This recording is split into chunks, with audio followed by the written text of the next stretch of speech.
तर नमस्कार मित्रांनो, स्वागत आहे तुमचं परत एका नवीन ब्लॉगमध्ये. आज आपल्याला ऑफिसला सुट्टी होती आणि आज सोमवार होता, तर दिवसाची लाईट होती. म्हटलं चला पाणी भरून घेऊ. पहिले रोपाला भरलं. हे बघा मित्रांनो, आपण त्या दिवशी रोप टाकलेलं, त्याला आता ते उतरलं आहे, पण त्याला उन्हामुळं पाणी द्यावं लागतं आहे. रोपाला पाणी भरल्यानंतर मग मक्काला पाणी लावलं मी. आणि मागे मक्का बघू शकता. मक्का तर चांगली आहे मित्रांनो. पाणी लावलं मक्काला. आणि हे बघा मक्का तुम्ही आता, ही मक्का आमची आहे जवळजवळ 50 दिवसांची मक्का झालेली आहे. तर पाणी झाल्यानंतर भरून झाल्यानंतर विहिरीत पण बघावं लागतं पाणी किती राहिलं ते. तर हे बघा विहिरीत पाणी तर होतं अजून.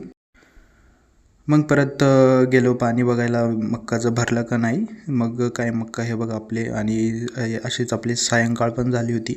वातावरण तर खूप मस्त असतं मित्रांनो. त्यानंतर पाणी भरल्यानंतर लाईट गेल्यानंतर रेडी झालो आणि आपल्याला जायचं होतं थोडंसं सामान आणायला नांदगावला.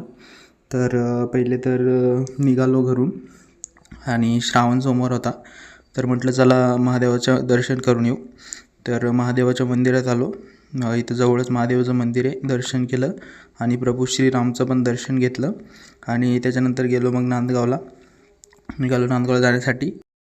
मग काय नांदगावला आलो, थोडंसं रोपासाठी औषध घेतलं, दूध वगैरे घेतलं आणि निघालो परत घरी जाण्यासाठी. तर घरी पोचलो आणि असेच ब्लॉग बनवण्यासाठी चॅनलला सबस्क्राईब करायला विसरू नका मित्रांनो. Bye bye.